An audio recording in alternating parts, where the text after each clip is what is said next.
Olá pessoal, tudo bem? Começamos aqui a estreia do De Frente com o Nefrologista.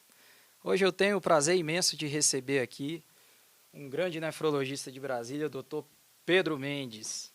A gente está no mês de setembro, e em setembro a gente tem uma campanha que se chama Setembro Verde, que é uma campanha de conscientização sobre doação de órgãos. Então o Pedro é um nefrologista aqui de Brasília, trabalha com transplante, e fico muito honrado de tê-lo aqui para a gente bater um papo sobre transplante, desmistificar algumas coisas e poder levar um pouco de informação de qualidade, um pouco não, muita informação de qualidade para vocês. Pedro, muito obrigado por ter aceitado o convite. Queria que você se apresentasse, não só de títulos, mas como o Pedro se enxerga. Quem é Pedro Mendes? Então, primeiro agradecer, já sou uma honra estar aqui, afinal, a responsabilidade, né, de ser o primeiro episódio. Então, para a gente começar aí com o pé direito e que você tenha muito sucesso aí com o programa. Primeiro, eu sou baiano de nascimento, muita gente não sabe. Vim para Brasília adolescente ainda, com 15 anos, na época para estudar, vim fazer segundo grau. Meus pais moram lá na cidade que eu vim, né, em Barreiras, na Bahia. E vim com um propósito, já na época com 15 anos, de estar onde eu estou hoje, tá? A ideia era ser médico, seguir na carreira do meu pai como inspiração. Já logo nos primeiros anos me encantei com a cidade, nunca tive vontade de voltar e sempre tive como objetivo poder deixar algo ali, um legado, assim, poder de alguma forma colaborar, tanto com a profissão como com quem está por vir, poder ser alguém ali que quando lembrar vão ter boas lembranças do que passou. E hoje acho que a nefrologia me trouxe muitas coisas boas, muitos amigos, muitas experiências, muitas histórias boas para contar. Então acho que isso aí é o que mais importa. De formação, eu fiz tudo aqui em Brasília, tenho orgulho de dizer isso. Formei aqui, fiz faculdade no UNB, residência clínica médica, residência de nefro, tudo lá. E hoje não trabalho mais lá, mas fico no Hospital Brasília, tanto na nefrologia como no transplante renal. Como você se enxerga como pessoa, assim? Quais são as características que você Então, como pessoa, eu acho que de se característica, identifica, assim? principalmente assim, me enxergo uma pessoa com facilidade de, enfim, de relacionamento humano, de conversar, de lidar, de tratar bem as pessoas e ser bem relacionado, né? Eu até brinco que acho que hoje em dia, com conhecimento bem disseminado em rede social, internet, você ser médico e saber as coisas, o guideline, hoje em dia é muito fácil, você digita ali e você sabe.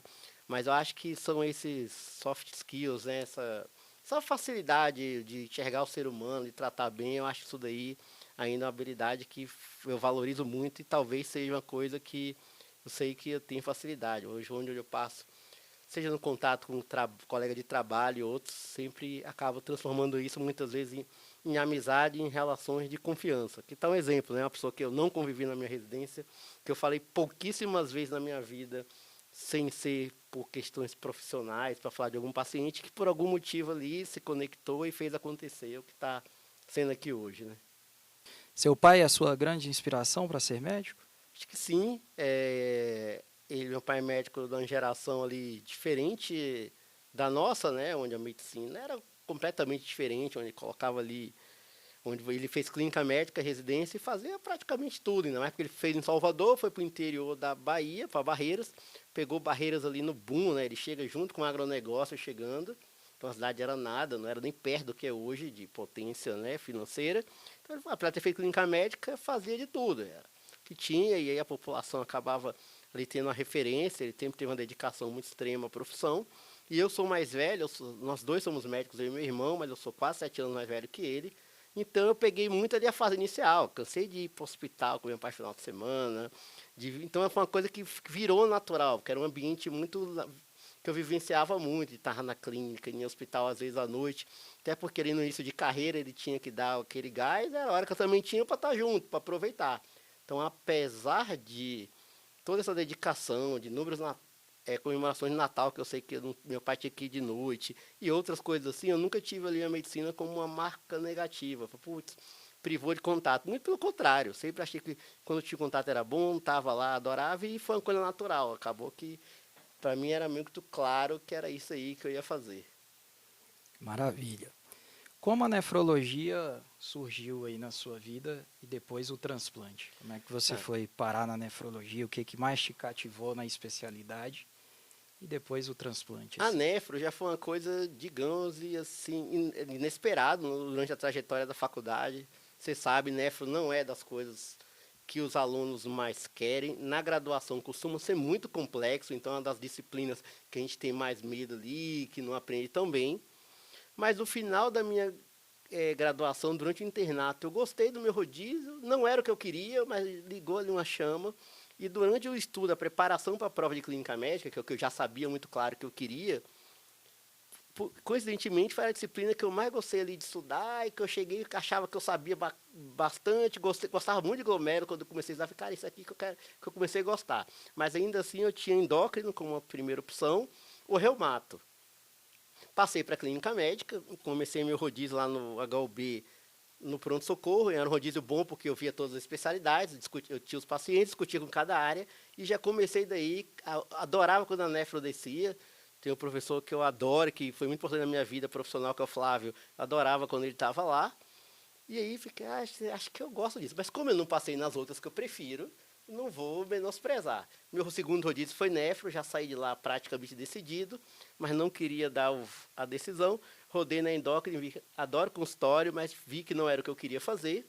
E na reumatologia, que é outra área que eu admiro, e na UNB é muito forte, os professores eram sensacionais, e aí isso cativava a gente, mas eu vi que o que eu gostava na reumato era lúpus, vasculite, era nefro, era glomerulopatia. Perfeito. Então daí eu decidi fazer nefro, decidi logo no meu R1, e eu brinco com os residentes que rodam comigo que eu fui nefro precoce, porque eu gostava tanto que aí eu ficava lá na clínica médica, então tinha plantão de enfermaria, qualquer plantão que estava lá eu falava para o pessoal da enfermaria, gente, eu estou no ramal da diálise. Descia lá e ficava lá acompanhando a Roberta, que era do básico, que era do HUB na época, outras pessoas bacanas, eu ficava lá acompanhando. Então, eu fazia meio que as duas residências em paralelo.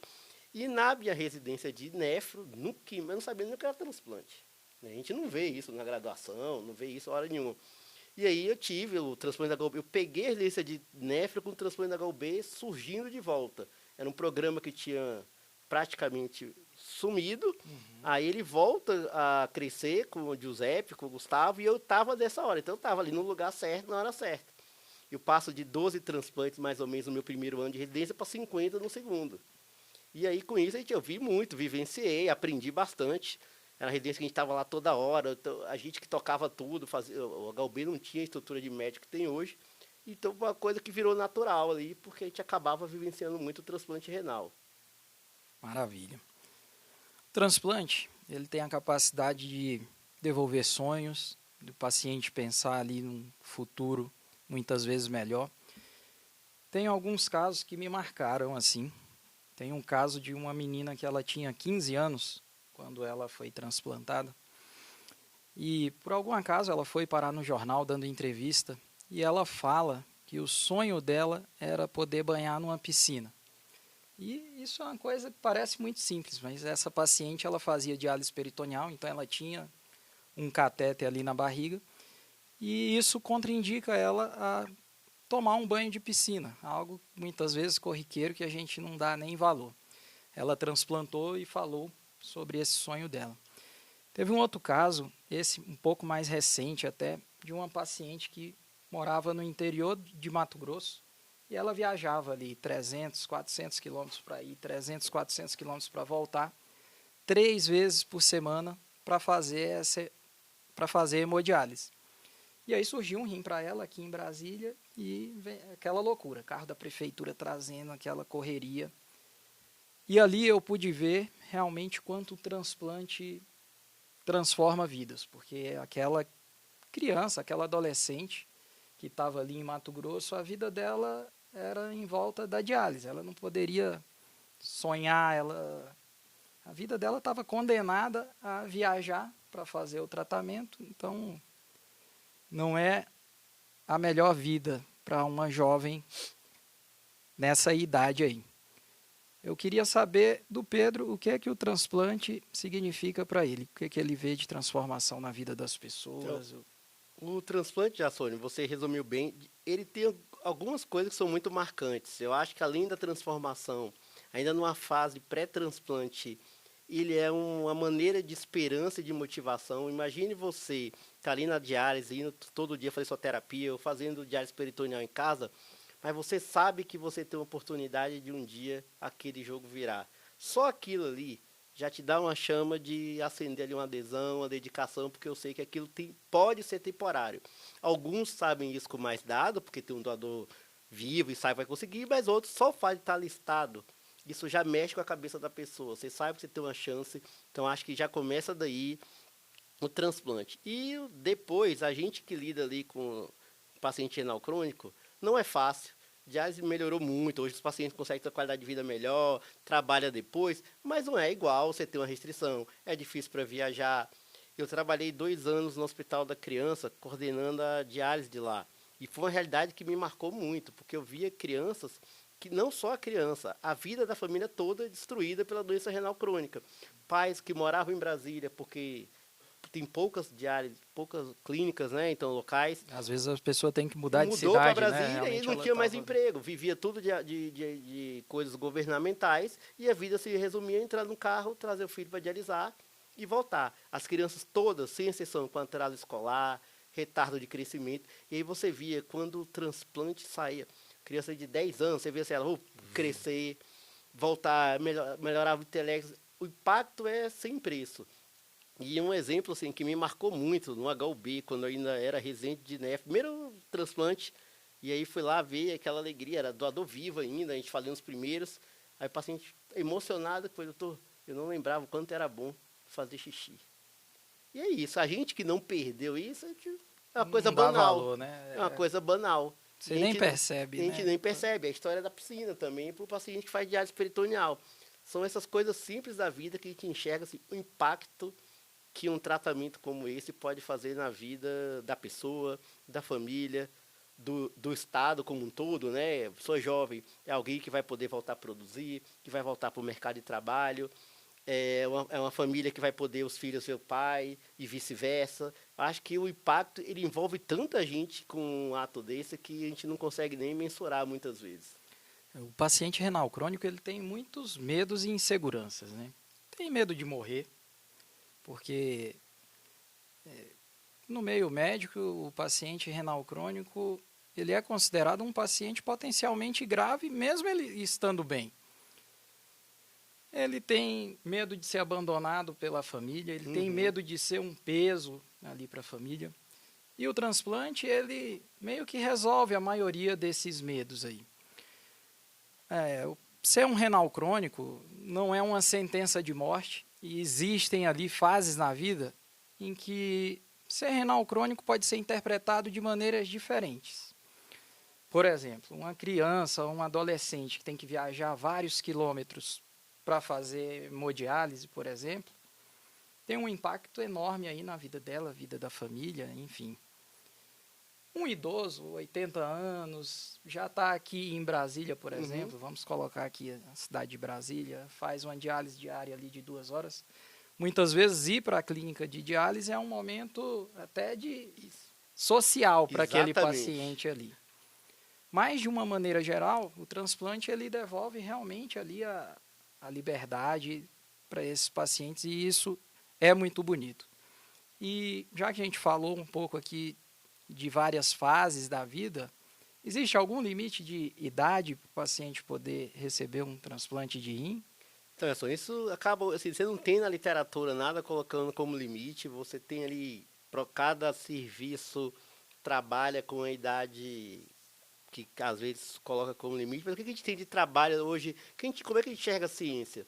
E que é interessante, quando a gente compara praticamente em qualquer cenário, transplantar ou ficar em diálise, é muito interessante que o transplante sempre é superior. Qualidade de vida é fácil de entender, mas ele é superior em mortalidade. Perfeito. E quando você olha, vou colocar aqui os extremos que todo mundo tem, obeso, idoso, enfim, que é os extremos que todo mundo normalmente não quer, e ainda assim é mais difícil, dá mais trabalho, requer um cuidado mais de próximo, mas ainda assim costuma ser superior. Então, o que é que eu costumo fazer lá no nosso centro?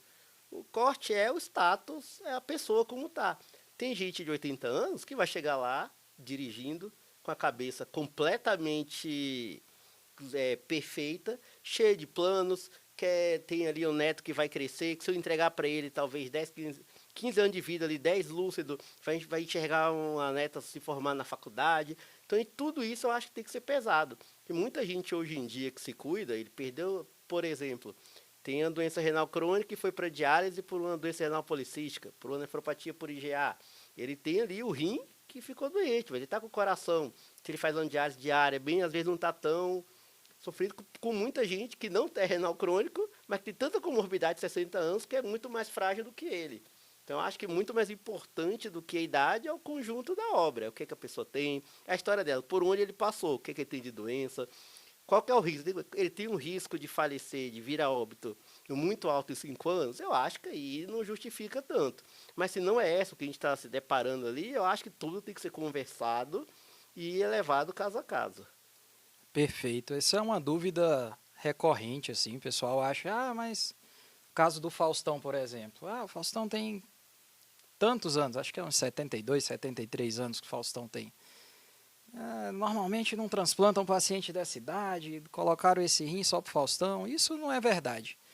Lá no ICTDF, por exemplo, a gente transplantou mês passado um paciente de 82 anos. Super lúcido, ele tem uma neta que é médica.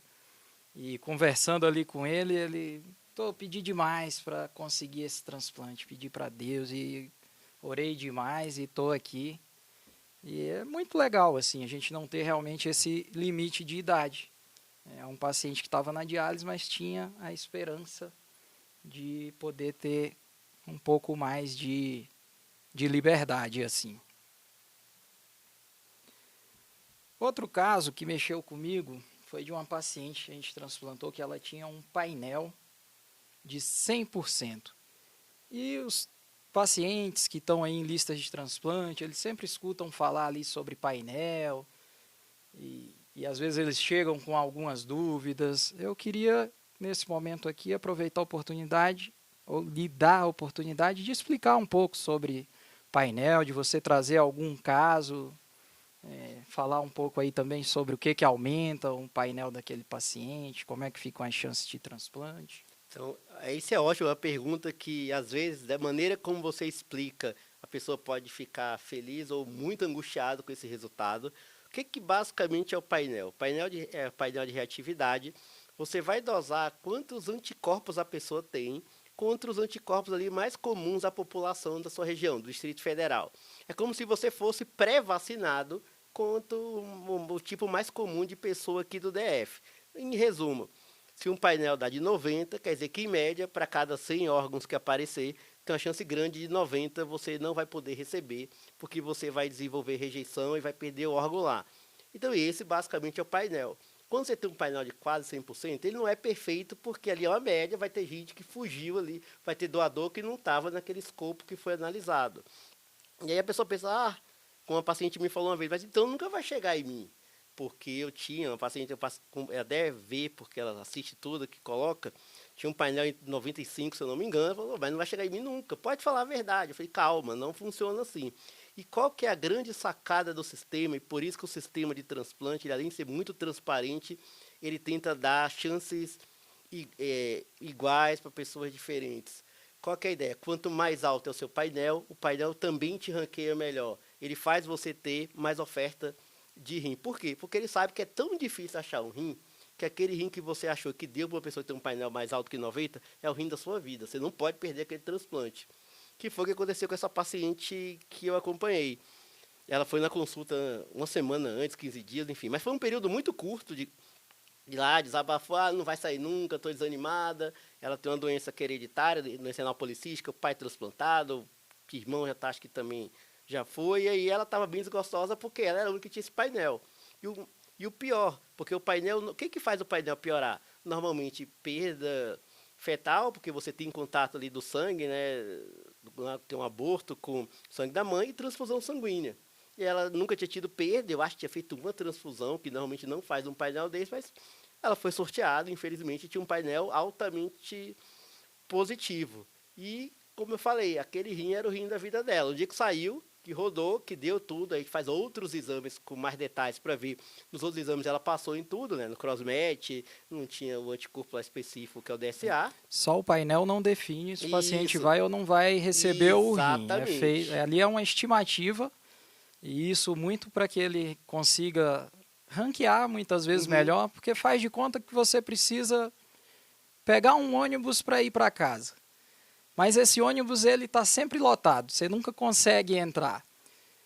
Se passam poucos ônibus ali, né, aquela linha ali está num momento de pico, passa poucos ônibus num horário de pico, você nunca vai conseguir chegar em casa. Agora, se colocam mais ônibus naquele horário de pico ali, uma hora você consegue entrar no ônibus e ir para casa. Então, o paciente que tem um painel alto, ele precisa concorrer a mais rins, para que, em algum momento, ele tenha a oportunidade de transplantar.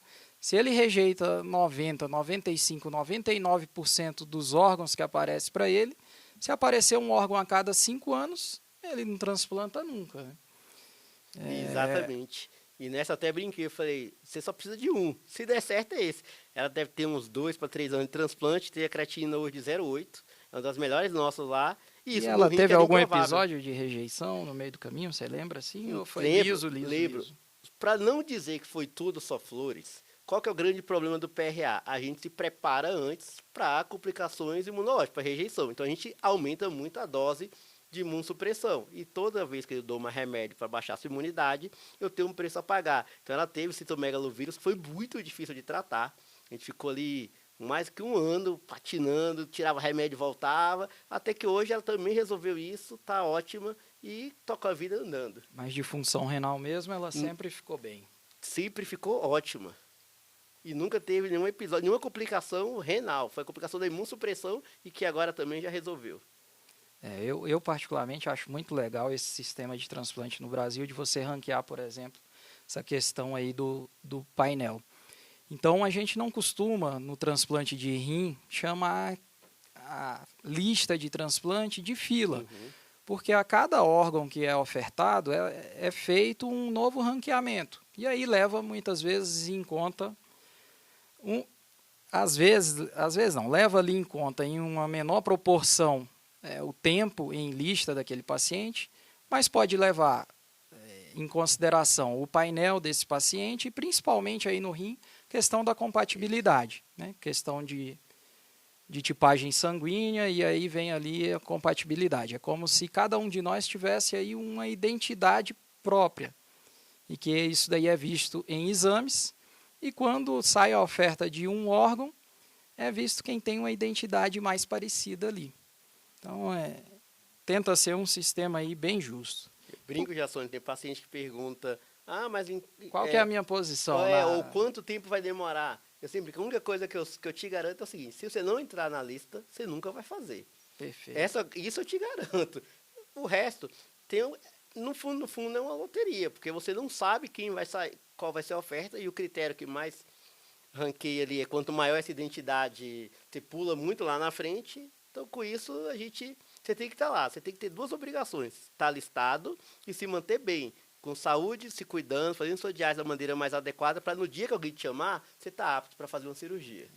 O tratamento ali durante a terapia dialítica é uma preparação para o transplante. Né? O paciente ele tem que levar a sério o tratamento dele desde o início.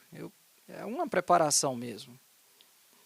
Pedro, já que a gente tocou nesse assunto aí do sistema de transplante, você confia no sistema de transplante aqui do Brasil?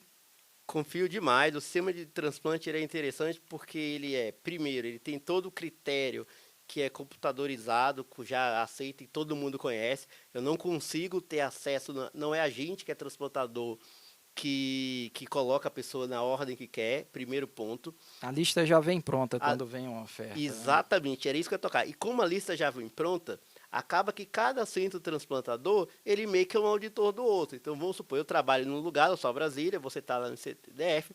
Se você quisesse, de algum jeito, burlar, a gente fica sabendo porque eu estou enxergando a lista também. Então, não tem como você fraudar aquilo. Tem situações especiais que a pessoa consegue ser priorizado, porque ela não pode mais fazer diálise, ela tem um risco iminente de morrer ali um mês por falta de acesso. Até nisso, todos os centros ficam sabendo e tem que concordar. Se um centro falar, não, essa indicação está mais ou menos, ele não aceita. Então, é muito transparente. Um paciente ele não consegue ser priorizado só por chegar lá no doutor Pedro e falar, doutor, eu quero ser priorizado aqui. Exatamente, porque ainda que tivesse algum conflito de interesse, paciente, sei lá, é pai de amigo, alguém que eu conhecesse, e eu tentasse priorizar, você que está em outro centro, quem está no HUB, quem está no hospital de base, vai receber aquilo e vai falar, não, Pedro, essa da sua aí não tem como priorizar. No final das contas, então, o próprio sistema se autoprotege. Perfeito. Você poderia deixar uma mensagem para quem tenta descredibilizar o sistema de transplante aqui no Brasil? A gente teve aí recente o caso do Faustão, que dá muita repercussão, porque o pessoal fala muito sobre fura-fila, o paciente tem dinheiro, ele conseguiu comprar um órgão, conseguiu furar a fila. Em primeiro, infelizmente, o Brasil é um país onde tem muita corrupção, né? A nossa cultura é difícil a gente acreditar nas coisas, não tiro um pouco da razão de quem pensa nisso, mas a gente que é transplantador, a gente que lida com isso, e tem a obrigação moral de passar essa informação. Então, primeiro, o transplante ele é, como eu falei, transparente, regulado, com muitas pessoas com um olhar sobre isso, passa por Ministério Público, tem os próprios centros transplantadores, Ministério da Saúde, é tudo regulamentado. Por exemplo, eu faço transplante no Hospital Brasília, sou habilitado para transplantar lá, mas eu não posso chegar no CDF e levar um paciente meu. Por quê? Porque eu sou cadastrado para estar lá. É lá que o Ministério da Saúde está com os olhares olhando o que eu estou fazendo. A gente reporta dado. Então, tudo é muito sob controle. E quanto mais a gente descredibiliza, o que acontece? A gente piora a situação. Imagine que a gente tem hoje aqui no DF, Jassônio, eu olhei isso ontem, hoje de ontem, 1.000 pacientes inscritos e não faz por ano 20% disso. Aqui acho que a gente deve estar fazendo aí em torno de 120, isso, exatamente. 130 transplantes e aí o que de rim acontece? por ano. E o transplante do doador falecido, que é o carro-chefe disso, ele depende do envolvimento de todo mundo, da sociedade, porque o órgão, para quem não sabe, talvez seja a maior mensagem do Setembro Verde.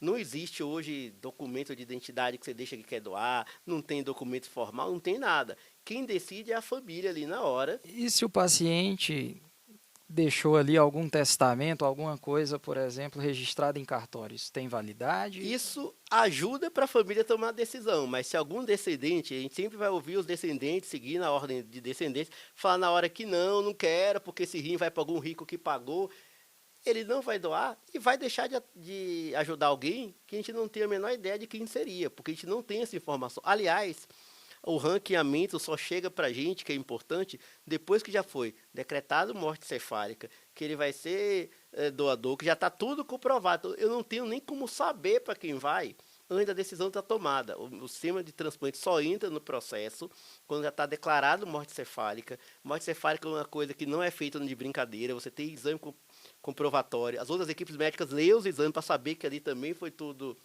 certo. Por isso que é muito transparente. Quando você faz isso, lembre-se que você é um momento duro, perdeu um ente querido, muitas vezes é um ente querido jovem para poder ser útil ali como um potencial doador, mas você vai poder ajudar diversas famílias, que não são só 2 rins. Então tem 2 rins, pulmão, coração, fígado, córnea, intestino, pele. Imagine o impacto que você pode fazer na vida das outras pessoas quando você desmistifica isso e vê a importância do transplante e da doação.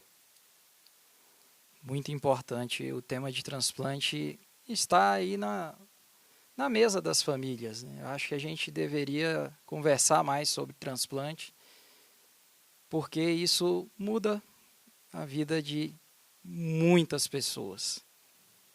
Particularmente, eu fico muito triste quando tentam descredibilizar o transplante. A gente, como equipe médica, acaba sofrendo porque a gente vê a luta de quem está ali na diálise, aquela esperança. E eu, particularmente, senti que diminuíram as doações depois do caso do Faustão, assim. A gente hoje aqui no Brasil tem uma média de 50% de recusa às doações de órgãos e entra aí diversos fatores, muitas vezes questões religiosas, muitas vezes a gente falha como assistência ali na saúde e isso retorna em forma de negativa na hora da doação. Poxa, às vezes aquele familiar que acabou tendo a morte cerebral decretada passou por dificuldades para conseguir um atendimento médico, para conseguir uma vaga de UTI, e aí naquele momento a família está em luto e triste por toda a dificuldade que foi o atendimento de saúde daquele paciente, e isso acaba retornando em forma de negativa ali na hora da doação. Como que você enxerga esse número aí de 50% de negativa para a doação de órgãos aqui no Brasil? Quando a gente tem casos que chamam muita atenção, famoso normalmente, submetido a transplante renal, a gente tem 2 cenários que podem acontecer, 2 caminhos natural da notícia. Ou isso vira um boom para o transplante, você pega aquele exemplo de uma pessoa que tem muita notoriedade, todo mundo vai estar ligado, transplante, começa a se falar, começa muitos nefrologistas da entrevista, tanto interessante, tem que falar em vida que quer doar, começa a estimular, você vê o número subindo.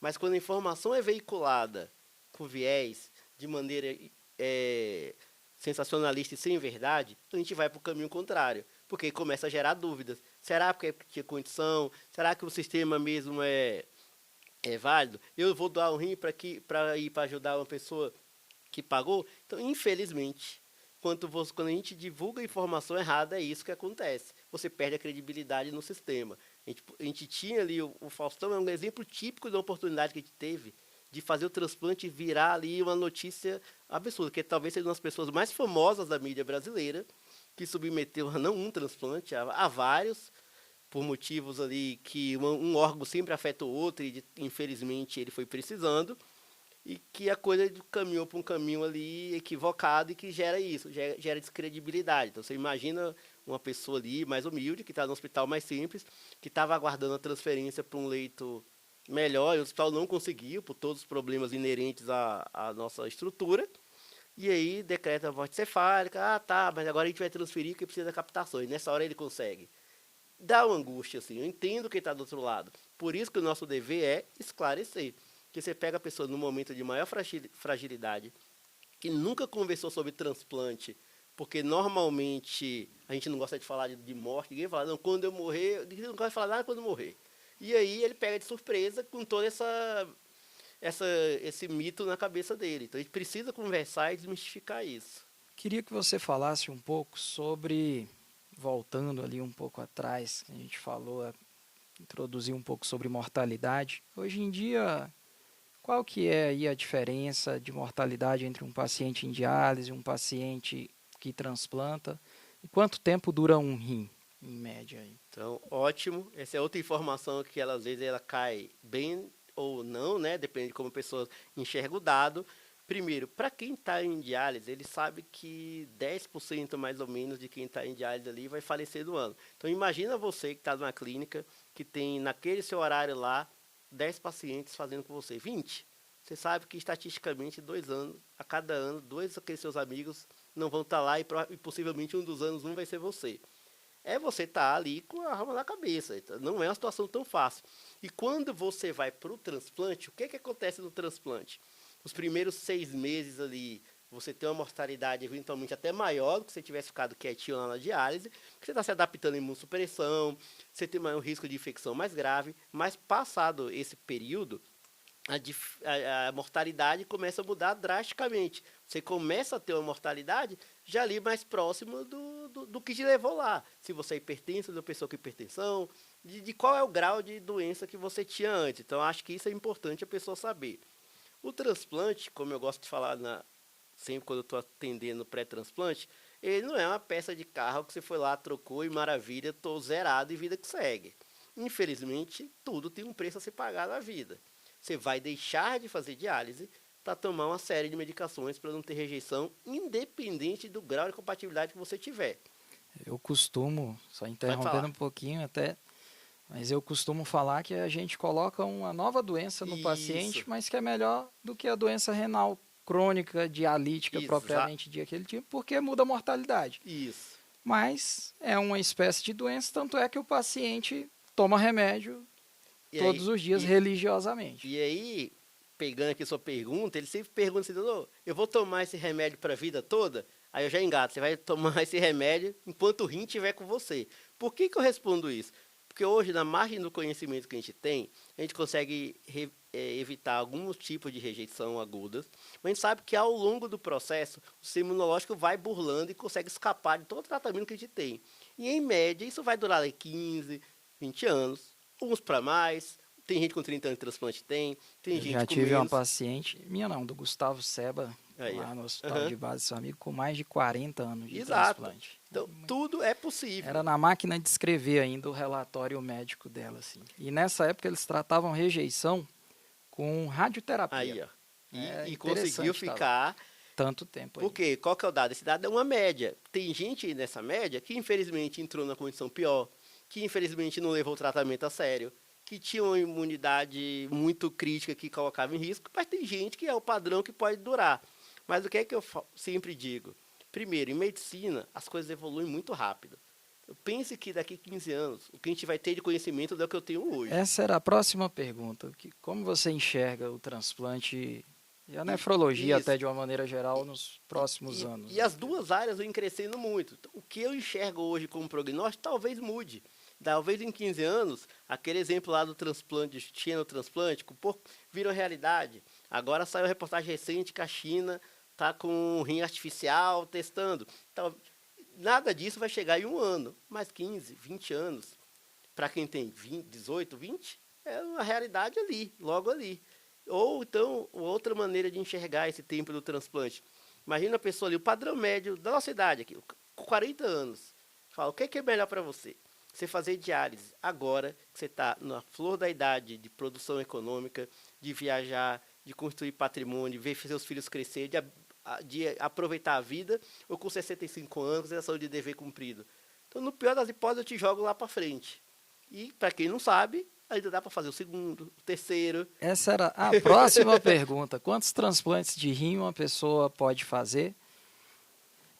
Qual foi o máximo que você já viu uma pessoa receber? E uma dúvida que as pessoas sempre têm também é se precisa tirar o rim dela para receber o transplante. A maioria das pessoas acham que ele vai ficar ali nas costas. Explica para o pessoal um pouco, Pedro. Excelente. Via de regra, com raríssimas exceções, a gente não tira os rins anteriores. Então você passa a ter 3, na verdade. Por quê? Porque imagine você ir para a cirurgia onde você vai tirar 2 órgãos e colocar mais um. A cirurgia que hoje em dia dura umas 4 horas ia durar 10. Com mais comorbidade, com recuperação pior. E o local onde a gente coloca, que é mais ou menos aqui no pé da barriga, você tem um acesso mais fácil para biópsia, para uma eventual intervenção, torna a cirurgia mais fácil. Então, de maneira geral, a pessoa não tira o rim. Tem exceções, mas não tira. 90% não precisa disso, e quando tira não é nem no ato cirúrgico, a gente se prepara antes.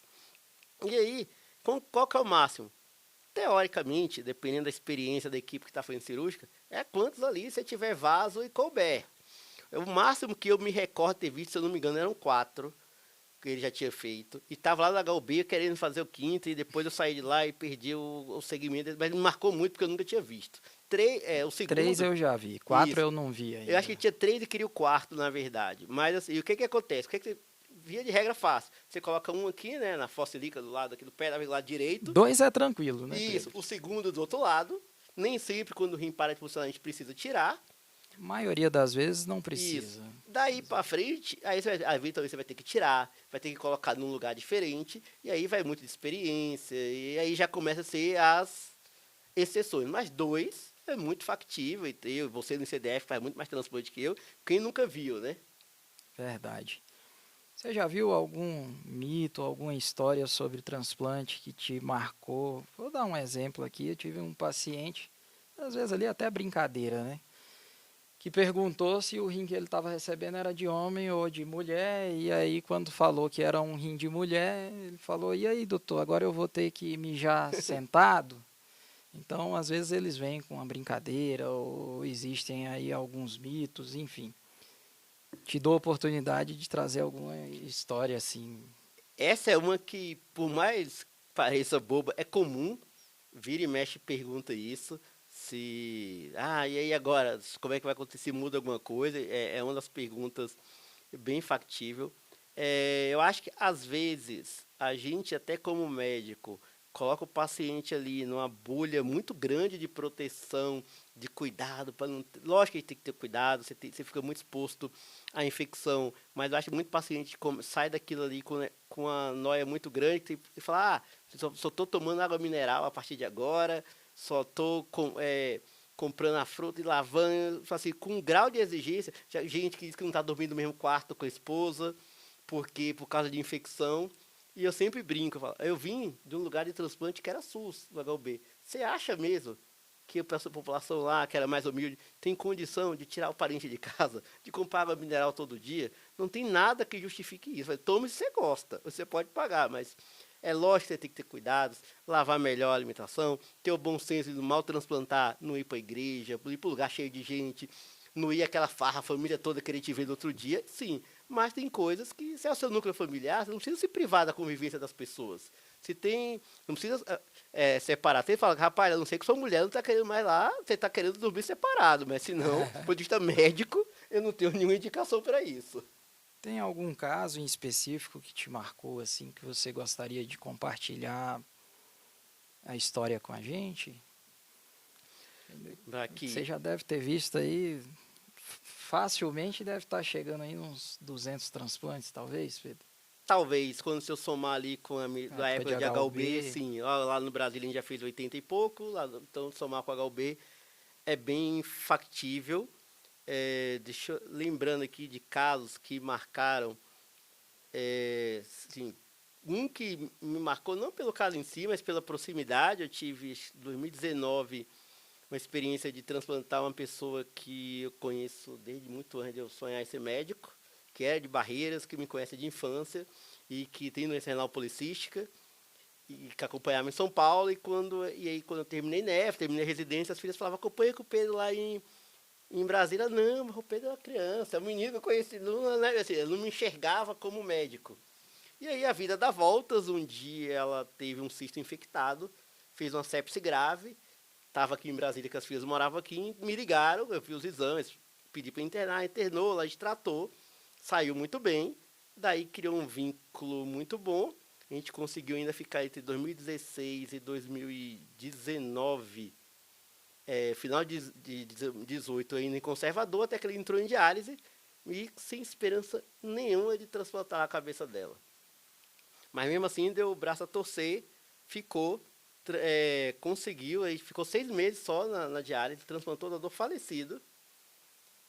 E hoje está ótimo, a pessoa assim que tem um contato até hoje, a pessoa que é próxima, os filhos são amigos, então para mim foi muito legal, porque eu dividi ali, eu estava como médico, mas tinha um lado humano ali que me marcava muito, porque eu queria ver a pessoa que eu conhecia, que eu tinha em contato, frequentar a casa, e que para mim marcou muito. E agora acabei de atender hoje, dar alta, semana passada, para um paciente que é irmão de um colega médico transplantador. E foi esse colega que é transplantador, que fez residência de transplante, que doou.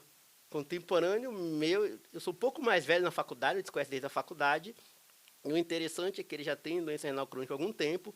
Com a coisa doida da pandemia, perdeu o segmento. Tinha creatina de 5 ali no auge do Covid, 4 e pouco. E em março abril, se eu não me engano, o irmão marcou consulta comigo. Ele foi lá me contando a história dele e tal, que já tinha sido preparado, vai perder o segmento. Quando eu fui ver o exame, creatinina de 11. E ele, estou fazendo atividade física demais, viajei para o exterior agora há pouco, tranquilo. Falei, cara, vamos traçar aqui uma rota. A ideia é, vamos acelerar o processo, eu vou tentar fazer para você o transplante preemptivo. Você vai transplantar sem nem ter que fazer diálise, porque a gente pode, né? Você já tem indicação de diálise, você automaticamente tem transplante. Aí a gente começou a traçar tudo, preparar. Infelizmente, no exame seguinte, o que estava bom, a gente perdeu o controle. Ele começou a fazer fósforo muito alto, hipercalemia, começou a ficar um pouco urêmico. A gente antecipou a diálise, mas olha que legal a jornada. Ele teve no consultório meu em abril, se eu não me engano, abril ou maio. Começou a dialisar em junho e transplantou em agosto. Tá, hoje eu vi, creatina de 1,5, 1,6. Aqui em Brasília, na jornada hoje, eu considero que se você conseguir transplantar ali em 6 meses, foi uma jornada razoavelmente boa, assim, rápida até. Não deveríamos ser mais rápidos em caso de doação doador vivo, em transplante doador vivo. Não era para ter essa demora, mas hoje, aí, abaixo de 6 meses, eu considero um transplante até rápido. Já que você tocou aí no assunto de doação em vida, quais que são os riscos para quem quer doar um rim para um ente querido? Quais que são os cuidados que ele tem que ter depois? É todo mundo que pode doar? Fala um pouco para a gente. Então, a primeira coisa que muita gente entende errado, quando você vai doar, ali falando por vista racional, esquecendo toda a emoção envolvida na doação, quem está doando não está ganhando absolutamente nada com isso. Eu sempre brinco, você vai para a cirurgia onde você sai com um órgão a menos, então você vai para perder. Pura generosidade. Isso, mas você está fazendo o ato de amor. Você vai ali para ajudar alguém que você ama e é isso que está. Por isso, a gente como médico, a gente protege mais, eu me preocupo muito mais com quem vai doar do que quem vai receber. Porque quem vai receber, se tudo der errado, ele vai voltar para o lugar que ele estava fazendo a diálise dele. Mas o quem está doando, não. Então a gente tem que sempre minimizar o risco. Como é que minimiza o risco? Atestando sua qualidade de saúde, afastando as principais doenças que podem prejudicar o rim, não ter diabetes, pressão alta, nenhuma doença autoimune que afeta o rim, neoplasia. Então, tudo isso a gente sempre faz para poder eu chegar no ponto e falar, você pode, é porque todo esse risco foi minimizado. E ainda assim, risco vai existir. Você vai fazer uma plástica, acontece alguma coisa. Imagina uma cirurgia que você vai tirar um órgão de 10 centímetros. Mas a longo prazo, um ato que é seguro. Se não fosse, a gente não faria. A gente, como médico, aprende na faculdade que eu não posso lesar alguém de caso pensado. Então, se eu sei que aquilo ali fosse te causar algum problema, vai te levar para a diálise, nem existiria doador vivo. O que você precisa ter de cuidado? Coisas simples, mas que muita gente esquece. Se manter saudável. Não, combater a obesidade, evitar tabagismo, evitar ficar tomando anti-inflamatório ali à torta direito, atividade física, que é muito importante, dosar creatinina e albuminúria pelo menos uma vez ao ano. Se você se cuidar bem, o rim é um órgão, né, Jassone, que a gente sabe bem, que ele funciona normalmente ali muito abaixo do que ele pode. Ele se guarda para as horas de estresse, de necessidade. Então, na hora que você tira um, o outro dali dá uma baqueada no início, depois por fim ele vai e agora ele vai se adaptando. Ele vê, agora o negócio aqui é só comigo. E aí isso. Ele assume o risco. E ainda assim, eu, graças a Deus, nunca presenciei isso que eu vou falar. Mas o sistema te premia por isso. Eu ia tocar nesse assunto. Isso aí é bem legal. Quando você é doador, aliás, os dois, doador e receptor, você tem um RGCT. É uma identidade de transportador. É o número que identifica você para o sistema como doador ou como receptor. Na hora que você tem esse número lá cadastrado, o que vai acontecer? Se por aconteceu uma fatalidade, você só tem um rim, estava dirigindo, bateram o carro, do lado que você tem esse rim, você teve um trauma, perdeu esse rim. Você vai para a diálise porque você só tem um rim. Você doou o outro, isso. Tá ali só com... Infelizmente, isso é uma coisa que a gente não tem controle, é o azar do azar, é uma fatalidade. Na hora que você for e que eu te colocar para transplante, o sistema sabe que você doou. E você é o quê? Prioridade zero. Assim, você passa da frente de todo mundo. Muito provavelmente, em 30 dias, você vai estar transplantado. Então, a maneira do Estado de te recompensar pelo seu ato de amor. Então, no pior das hipóteses, ainda tem essa saída. Caso você vá para uma diálise, você for doador de um rim, você acaba sendo priorizado e, igual o Faustão conseguiu transplantar relativamente rápido, você também vai conseguir transplantar relativamente rápido. Um paciente que ele é priorizado hoje para transplante de rim aqui no Distrito Federal, ouso a dizer que precisa pegar a estatística certinho, mas a impressão que dá é que ele transplanta assim dentro de 30 dias. Raramente esse paciente vai demorar mais do que 30 dias ali para transplantar. Obviamente depende do número de ofertas que tem, mas um paciente priorizado ele vai para o topo do ranking. Então, a cada oferta que surgir, ele fica ali saindo nas primeiras posições. E além dele ir para o topo do ranking, como ninguém é priorizado porque quer ser priorizado, é porque ele está numa condição grave, né? Que ele pode falecer por falta de possibilidade de fazer diálise. Então, quando ele é priorizado, a gente também é mais permissivo com o órgão. Eu não vou em busca do órgão perfeito. Eu sei que aquele órgão ali é o melhor do mundo, talvez não seja. E tem uma expectativa de vida de ser menor, ok. Mas para quem tem uma expectativa de vida de meses, aquilo ali é ótimo. Vamos encaminhando aqui mais para o final. Queria aí que você deixasse suas considerações para quem ainda não se declarou doador ou quiser trazer mais alguma explicação. Fique à vontade, Pedro. primeiro agradecer pela oportunidade, falar desse tema é sempre importante, e que com as redes sociais a gente consegue ganhar uma amplitude que não teria naturalmente. E acho que a mensagem que eu deixo é: converse sobre isso em vida, deixe seus parentes, seus descendentes, seus parentes ali que vão decidir disso na hora, sabendo que você sempre teve o interesse de doar. E pode ter certeza que não atrai, falar disso, você não vai morrer porque está conversando disso. E isso talvez seja uma das coisas que mais pesa na hora da decisão da família, né? A gente falou ali mais cedo se deixar um testamento ou alguma coisa assim, se tem influência. Mas o que eu vejo na prática é aquela história do último desejo. Não, ele falou que... Exato. A pessoa vai falar: nossa, ele sempre falou que queria, então vamos fazer a vontade dele. Ou às vezes, tem até casos, a pessoa não falou, mas não, mas pelo que eu conheço dele, eu sei que ele ia querer. É uma maneira que eu sei dele continuar ajudando alguém. Por isso, converse. Na hora, por mais duro que a notícia, por outro lado, a doação também é uma espécie de conforto. É saber que até nesse momento o seu ente querido fez o bem para alguém. Foi generoso e um pouco dele continua Isso, vivo continua ali. vivo, exatamente. Muito bom, Pedro. Queria agradecer você ter aceitado o convite. Sempre um prazer poder falar mais sobre o transplante. E é isso. Estamos em plena campanha de Setembro Verde. Conversem sobre doação de órgãos. A chance de cada um de nós precisar receber um órgão é maior do que a de um dia nos tornarmos efetivamente doadores. Então, cada um de nós pode acabar precisando. E é importante, como sociedade, estarmos levando esse tema aí para as mesas, principalmente aí talvez num domingo. É um assunto que devemos, como é que eu poderia dizer? Não é cativar ali, mas devemos provocar. Um assunto que deveria ser mais provocado aí nos almoços das famílias. É isso, pessoal. Até a próxima. Espero que tenham gostado.